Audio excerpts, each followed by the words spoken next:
18日，密卷星移，乾坤一震，喺廣州白雲區神山鎮降臨咗一個充滿無限演藝潛能嘅 BB。之後佢喺香港成長，21歲正式出道，第一部戲同花旦王合作就一炮而紅，成為當時得令嘅男一。能夠同你做一個咁好嘅朋友。自此，佢開展咗璀璨嘅演藝事業，同無數嘅紅星猛人合作，演藝功力大大躍進。佢亦曾經踏足當陣時嘅演藝界重地五台山，早入木人巷，喺電視台同電台從事不同範疇嘅演藝工作，功力又進一步升呢。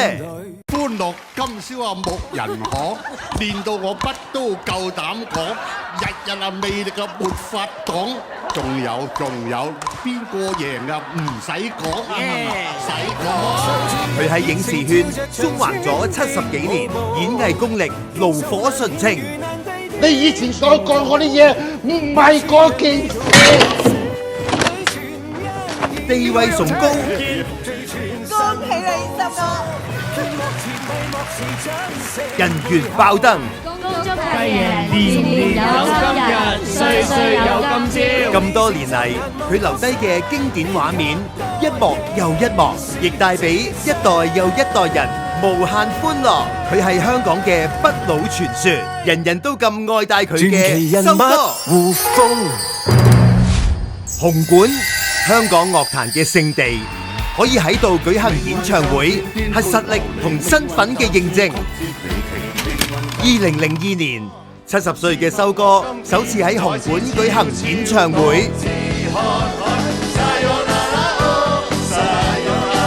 2012年，80歲嘅修哥重臨紅館，再踏上舞台，首次創出最高齡藝人喺紅館舉行演唱會紀錄。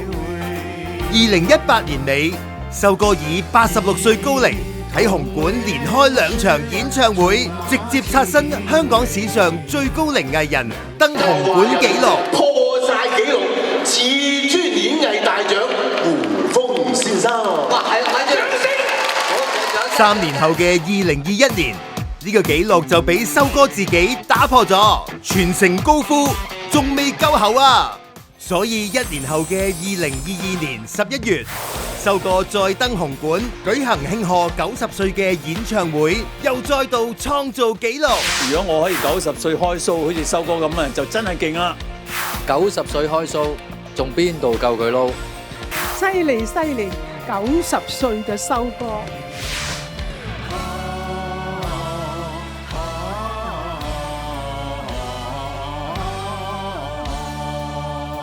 嚟到2026年，修哥95歲，永不言休嘅佢，第6度踏上紅館舞台，破紀錄為大家帶嚟95至尊無限風騷演唱會。